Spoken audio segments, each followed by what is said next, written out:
سکون سے, امن سے, شانتی سے رہو, ٹھیک ہے, لیکن کسی کا مذہب بھی قبول نہیں کرو.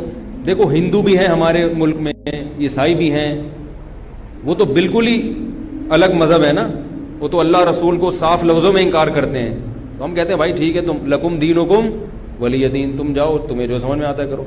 تو ایسے ہی شیعہ سنی کا جو اختلاف ہے وہ اگر زبان کی حد تک رہے, دلائل کی حد تک رہے تو ٹھیک ہے. لڑائی بڑائی والا معاملہ ہوگا تو معاملہ کیا بنے گا, کیچڑ اچھالنا ایک دوسرے پہ.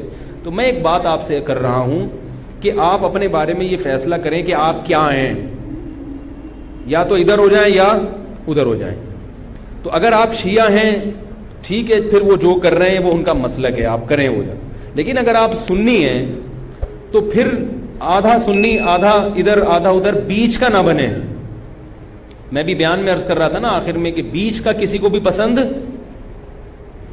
میرا خیال ہے آپ لوگ کو ہوتا ہے, شاید نہیں ہوتا نا کسی کو بھی پسند. قدرت نے کسی کو بیچ کا بنا دیا اللہ کی طرف سے, وہ تو اللہ کی طرف سے آزمائش ہے, لیکن خود سے کبھی بھی بیچ کا بننے کی کوشش مت کرو. تو یا تو ادھر ہو جاؤ یا ادھر ہو جاؤ. اب ہمارے ہاں لوگ کیا کر رہے ہیں, جو سنی ہیں سنی, محرم میں حلیم پکا رہے ہیں, حلیم کھا رہے ہیں, محرم میں سبیلیں لگا کے بیٹھے ہوئے ہیں, سبیلوں سے پانی پی رہے ہیں, محرم میں مرثیے سن رہے ہیں, رکشے والے بھی مرثیے لگا کے, ٹیکسی والے بھی مرثیے لگا کے. بھائی یہ اسلام نہیں ہے, یہ سمجھ رہے ہو. جو اس کو اسلام سمجھتا ہے وہ کرے, لیکن ہم سنی مذہب جو ہے وہ اس کی نظر میں یہ اسلام نہیں. نبی صلی اللہ علیہ وسلم نے لعنت فرمائی ہے میت پہ نوحہ کرنے والوں پر, سمجھ رہے ہو. آپ نے فرمایا جو گریبان پھاڑے وہ ہم میں سے نہیں ہے. میت پہ چیخنا چلانا, اس کو نبی صلی اللہ علیہ وسلم نے لعنت والا عمل قرار دیا ہے. شہادت پہ چیخنا چلانا کسی کی. حضرت جعفر طیار رضی اللہ تعالیٰ عنہ اہل بیت میں سے تھے, وہ جب شہید ہوئے ہیں جوانی میں, ان کی 4 بیویاں تھیں, بیوہ ہو گئیں. معذرت کے ساتھ یہ میں ٹاپک نہیں لا رہا, جو خود سے آ رہا ہے اسے آنے دو. اب شہید ہی چار بیویاں ہی بیوہ ہوئی تھی, تو میں ان کو آپ کی خوش کرنے کے لیے ایک تو نہیں کر سکتا نا. ان کی 4 بیویاں کیا ہو گئی, بیوہ ہو گئی. تو جب ان کے گھر میں اطلاع ملی ہے کہ آپ کے جوان شوہر شہید ہو گئے, تو ان کے رونے کی آوازیں آئی ہیں, چیخنے چلانے کی آوازیں آئی. آپ صلی اللہ علیہ وسلم کو اتنا غضب آیا, آپ نے فرمایا کہ جاؤ خاک پھینک کر آ جاؤ ان کے منہ میں, اب ان سے کہو کہ اپنی آوازوں کو پس کریں. حضرت جعفر طیار بھی اہل بیت میں سے تھے, نبی کے سگے چچا کے بیٹے تھے.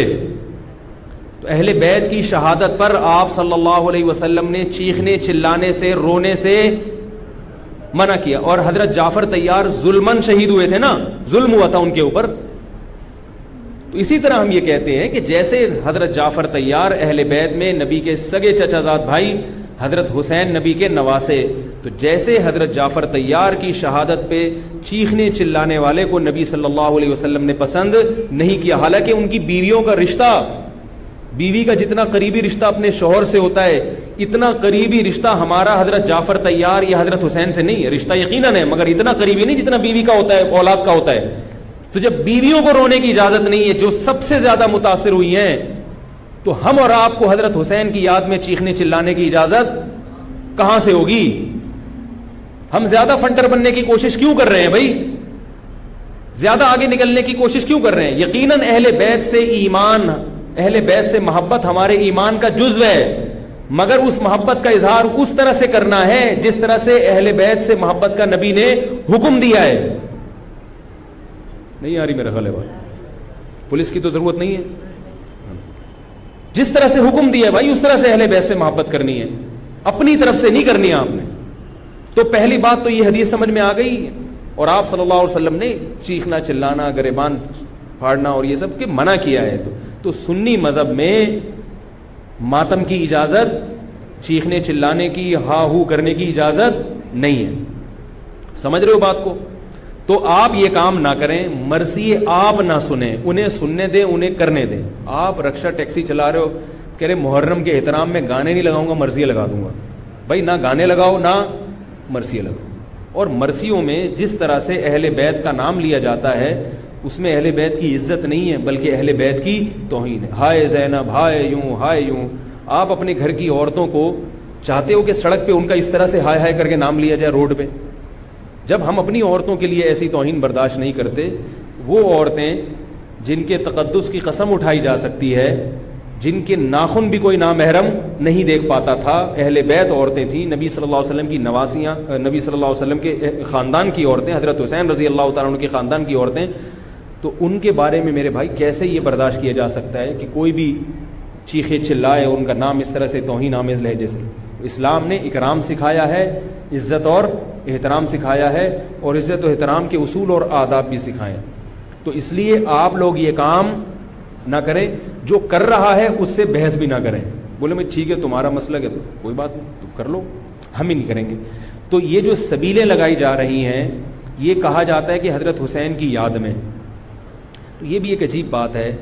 حضرت حسین رضی اللہ تعالیٰ عنہ اگر پیاس سے شہید ہوئے تو پانی پی کے یاد منائی جائے گی یا پانی سے اوائڈ کر کے یاد منائی جائے گی؟ عجیب بات ہے. مجھے ایک بات بتاؤ، آپ کا دوست بھوکا بیٹھا ہوا ہے، آپ اس دوست پہ ترس کھا رہے ہو، آپ کہہ رہے ہو، اس کو فون کیا آپ نے، بھائی کیا یار؟ کہہ رہے 2 دن سے مجھے کھانا نہیں ملا. کہہ رہے بس پھر میرے سامنے جو کھانا رکھا ہے میں بھی نہیں کھا رہا، جب تو نے نہیں کھایا تو میں کیوں کھاؤں یار یہ مرغے؟ یہی ہوتا ہے نا یار، جب تو 2 دن سے بھوکا ہے تو میں بھی تو ایک وقت کا ناغہ کروں نا کھانے کا. لیکن آپ نے کیا کیا؟ آپ نے دوست کو فون کیا، تجھے کھانا ملا؟ کہہ رہے 3 دن سے بھوکا ہوں. آپ نے کہا یار بہت افسوس ہوا یار، ایسا کر 2 پراٹھے لے کر آ، ہوٹل کے بیرے کو 2 انڈے لے آ اور 2 دودھ پتی لے آ. ویسے تو 1 پراٹھا کھاتا تھا، آج کتنے کھاؤں گا؟ 2 کھاؤں. دوست فون پہ کہہ رہا ہے یار یہ آرڈر کا، کہہ رہا ہے یار تو بھوکا ہے، تیری یاد میں کیا کروں گا، کھاؤں گا بھی اور پبلک کو بولوں گا آ جا بھائی تو بھی آ جا یار تو بھی آ جا. یہ کامن سینس، میری جو سینس ہے بھائی، میں سنی ہوں تو مجھے یہ والا چیز صحیح لگ رہی ہے. اگر پھر بھی آپ کو امام حسین کی یاد میں آپ کہتے ہیں شربت پئیں گے بھی، پلائیں گے بھی، ٹھیک ہے، آپ کو سمجھ میں آ رہا ہے، میں بندوق لے کے کسی کے پاس نہیں آؤں گا.